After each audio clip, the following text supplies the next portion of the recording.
Enough lies. You call me your praise, but you do not know how she looks at me. You do not speak as she speaks. You walk in her skin, but you don't carry her soul.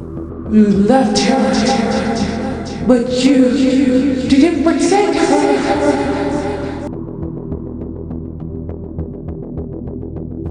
And you destroyed her for what? Jealousy? Vengeance? Because I deserved it. I was left in the dark, forgotten in the woods, well, she backs in the golden light. I wanted what she had, what you gave her so easily. You'll feel emptier than before. Vengeance carves a hollow place inside you, and once it settles in, it never leaves. Sandah screamed in pain, her illusion flickering. Her skin melted into smoke, her hair turned into ash, her voice shattered into a howl of wind. The bogs quivered as the robe shimmered with an antara glow, ancient runes pulsing with arcane light. Then, as if the will within had suddenly faltered, all movement ceased, the glow dimming to a whisper, like a creature resigning itself to the chains it could no longer break. Now, Sandah, you are going to be seen in Balayarong Seri. Guards, you may enter the room now. Bring this chest to Balayarong Seri. Open it only with my order. Yes, my friends. Disclaimer. The story of Sandah Kekiwi presented in this video is a work of myth and folklore. It is not based on real events or individuals. This content is intended for cultural appreciation, entertainment, and educational purposes only. Hang Nadi and Hang Nadi returned from Grandma Inang's house. Their faces a canvas of determination and anxiety. Remember, when I return to my room, I'll prepare everything to trick her. I will lure her to play ikat-ikapan, the game Mayang and I used to play as children. The red droid game, you'll think she'll fall for that? She might suspect something. She is not a fool. But ghosts remember emotion more than logic. I'll act innocence, nostalgic, that's debate. I'll make her sure that I believe that she is Mayang. And once the ropes bind her, I'll pull her into the chest, slowly, like we used to play, but once she's fully inside, I won't hesitate. I'll shut the lid and lock it from outside. you really think that the ropes will hold her. They are not just ropes. Grandma Inang anointed them with oil from the Gayatri, blessed them with words I barely understood. They've bound worse than her before. We only get one chance. And how about my parts? Do I have to wait or do I have to do something? Wait for my signal. You'll know it when you hear 3 knocks. Fast, slow, fast. That means the chest is sealed. You'll know it when it's brought to the council. You speak first. Open it only when the High Exceed commands it. And if she breaks free before that, then? We chase for her and we pray she takes her revenge quick. You always did like high-stakes games. I never played to lose, not even with the dead. What if she pretends lies to inside, wait for us to let our guard down? Then we make her wait to seal the chest with the iron nails and keep it rubbed tight in the spine of the crossmoon. Grandma Inang said she can't break that binding without help. And how about Kak Mayang? Does she know about this? No, and she mustn't. If Sandah senses doubt in me, the whole plan falls apart. 3 knocks. Fast, slow, fast. I get it. When you hear it, be ready. We finish this tonight. Meanwhile, just outside the Grandma Inang's house, the forest is quiet, the air thick with the scent of herbs and the weight of what's to come. Twilight glows between the trees.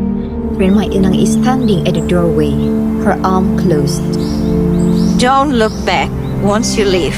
The truth waits ahead, not behind. This is your final chance before her power is getting stronger. We will end this, no more lies, no more swollen face. And if she dares deny us, I'll speak with the voice she tried to silence. May God be with us tonight. Let her tremble. We return not as the victims, but as a strong.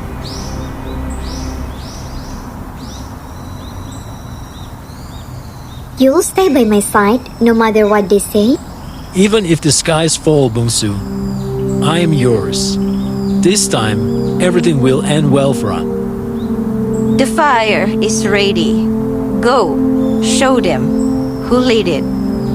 Putri Mayang and Putri Bungsu stood in silence as Hang Nadi and Hang Nazar mounted their horses. No words were needed, only a shed glance, a silent promise. For the blood that runs through and the truth that waits to rise. Go, my children, may the spirits guard your path.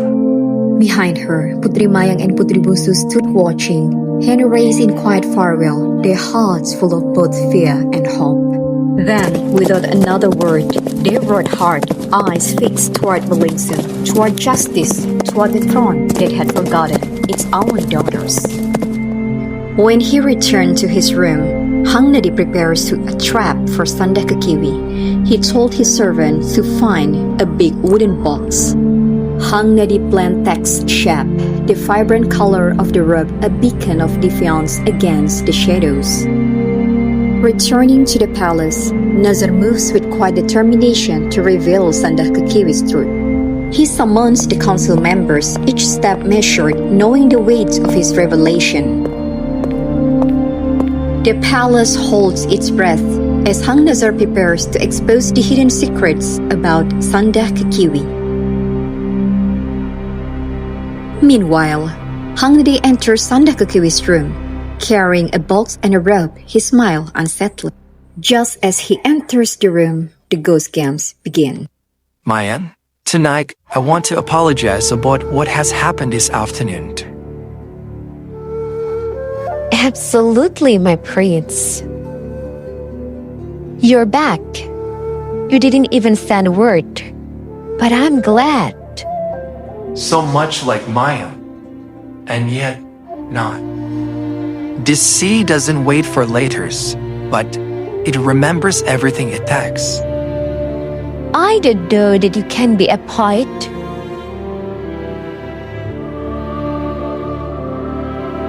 I had time to think about us. Us. Do you remember the way we used to play ikat-ikatan when we were little? You always made me the prisoner. That was long ago. Why do you bring that up? Because I want to play again. Now? Here? Why not? There's old ceremonial storybooks in the hall.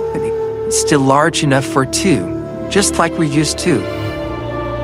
There is a pause, a flicker of unease in her expression. Then, If it will make you happy, all right, I'll play. Well then, Mayam.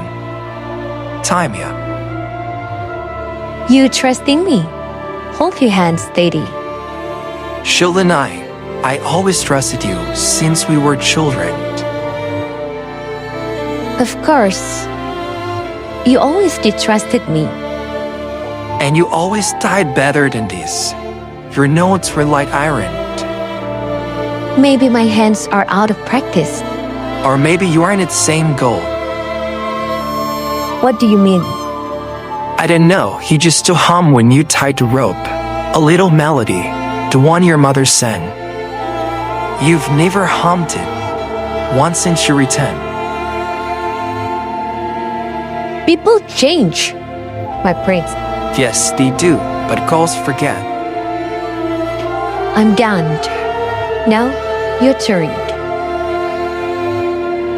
Your tides, it's really easy to let go. This is at how Mayang tied it once. Now, Mayang, my turn. What is that? Why the rope is flickering? A rope, by the elders of the mountain. One that binds truth, it just flesh. That's not a part of the game? This game was never about fun. It was always about truth. You're frightening me. Good. Because she was frightened too, Mayang, when you took her face, when you stole her voice.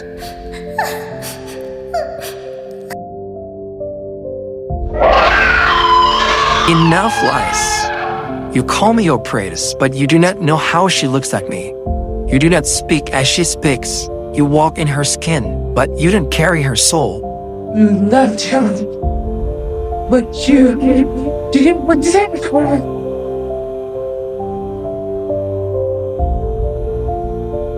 And you destroyed her. For what? Jealousy? Vengeance? Because I deserved it. I was left in the dark, forgotten in the woods. Well, she hurt me all the light. I wanted what she had. When you get her so easily. You'll feel emptier than before. Vengeance carves a hollow place inside you, and once it settles in, it never leaves. Sandah screamed in pain, her illusion flickering. Her skin melted into smoke, her hair turned into ash. Her voice shattered into a howl of wind. The bogs quivered as the rope shimmered with an ethereal glow. Ancient runes pulsing with arcane light.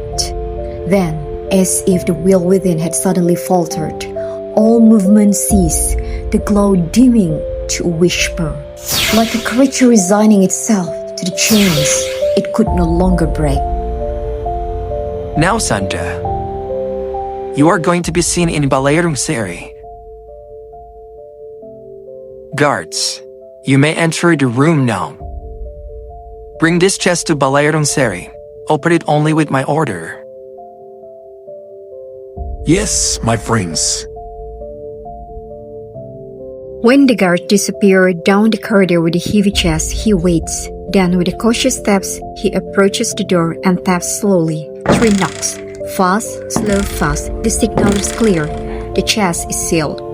From across the hall, Prince Hang Nadi stands still as stone. At the sound, he notes. That means one thing. He must go first to the council to begin the meeting.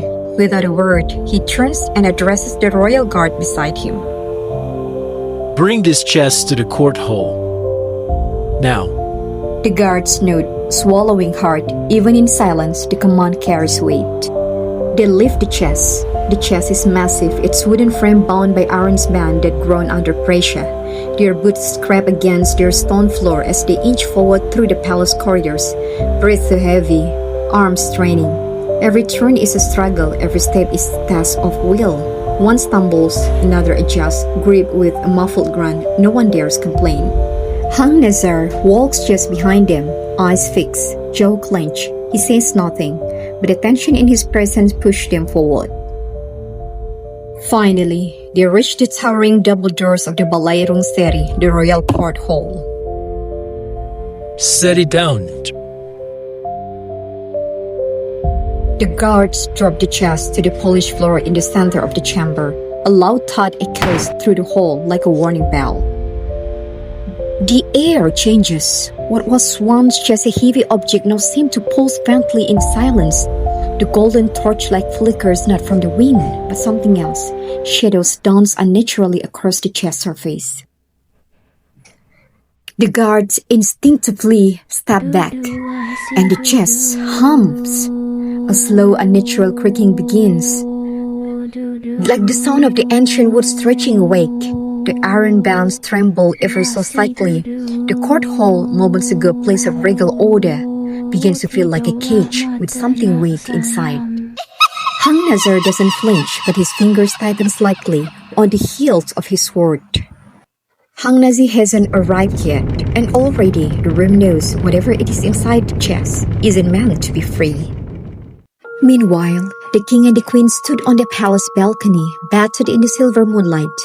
The gardens below shimmered with quiet serenity, but the night was not at peace. The queen tilted her head, her brow furrowing, a voice, soft, urgent, not loud, but unmistakably calling her name. Her fingers brushed the king's arm. Did you hear that? The king gasped, turned toward the hallway. A stillness had fallen over the palace, heavy and waiting. Without a word, they turned from the moonlight and stepped inside. Inside the Balairungseri, the court was already assembled, restless with a hushed speculation. At the center, Prince Hang Nadi stood alone, tall, motionless, unflinching. He raised his voice, not in anger, but in clarity. Your Majesty, lords, ladies. I do not come to negotiate. I come to expose a wound, deep and rotting, at the very heart of our kingdom. Grabs rippled through the crowd, whispers stirred like leaves in a rising wind. Then a sound.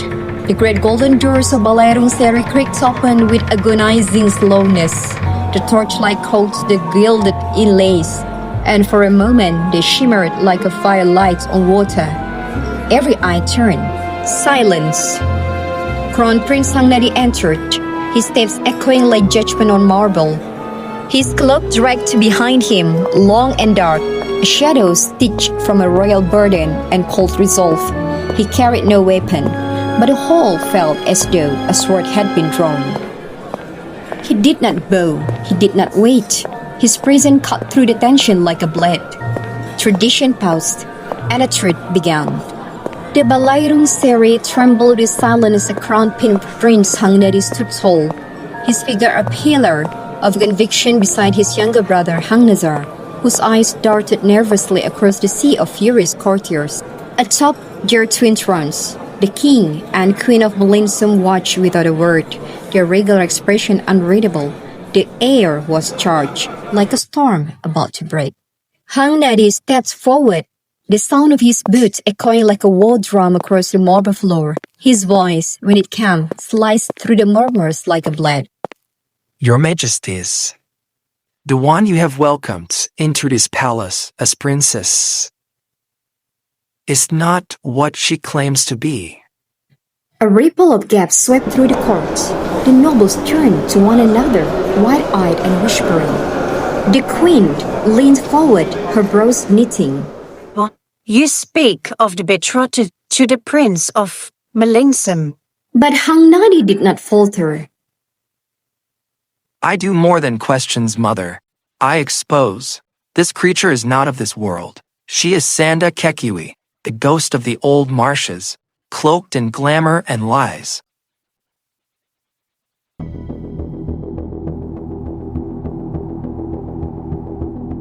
Ang Nazar, you know the truth. Bring them, the real Princess Mayang and Princess Bungsu from Grandma and Ong's house.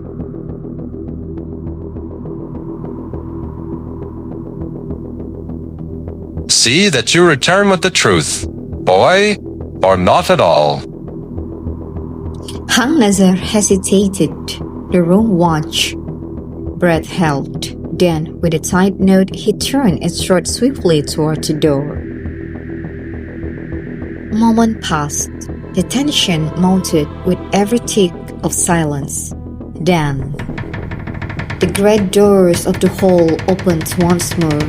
Hang Nazar returned, flanked by two young women, Princess Mayang and Princess Bungsu. Their beauty was undeniable, but it was marred by tears. Their eyes rimmed red with sorrow and betrayal. The queen's face paled. The king stood up abruptly, his eyes narrowing. There. They are the true daughters of Buan Island.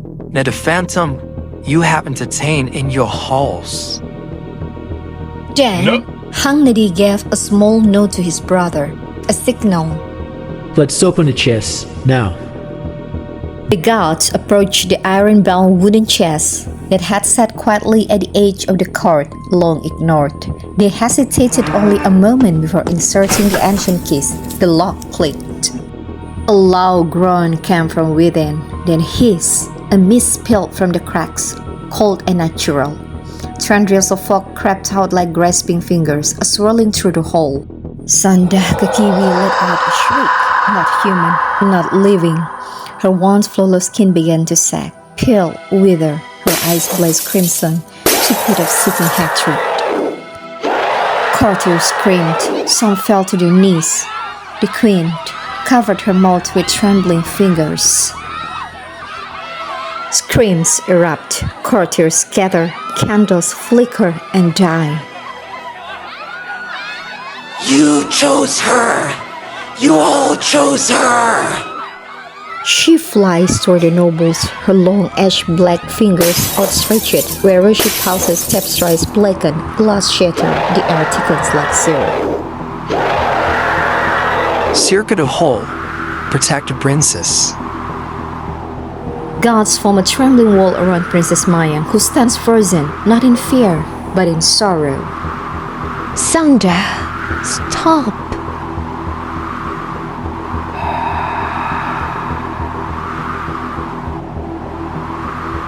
You dare unbind me! This kingdom will burn for this! You have bewitched this court long enough. Return to the martial spirit, or be bound for eternity. The chest pulsed, the runes carved along its rim glowing a fiery white. Hang Nadi lifted the talisman and held it high. The fog recoiled. Sandah Kekiwi shrieked again, clawing at the air as her form was drawn toward the chest. Her glamour shattered, piece by piece. She's no princess. She's a demon. What punishment does such treachery deserve? She bewitched the kingdom. Lets her be executed. Her body cast into the sea. Sandah Kekiwi unleashes a laugh filled with defiance. Hang Nadi watches Sandah Kekiwi, his face unreadable.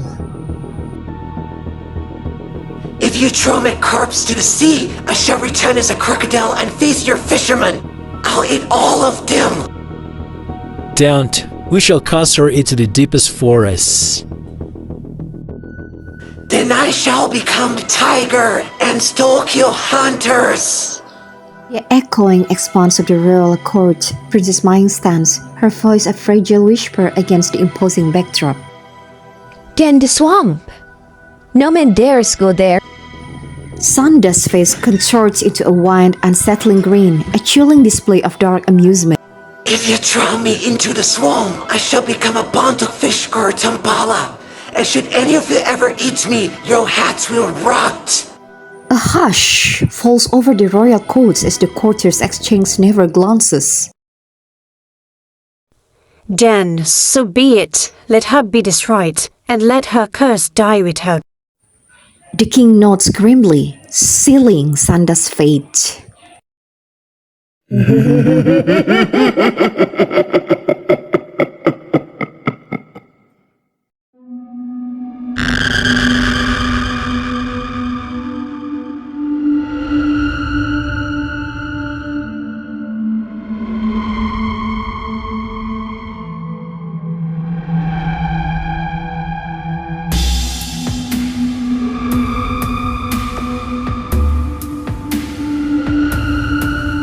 The king stands unarmed at the center of Balairung Seri. Sandah mid-air, ghostly and close, launching toward him. Grandma Inang steps forward from the shadow, holding a crease wrapped in red clothes, calm in the cow.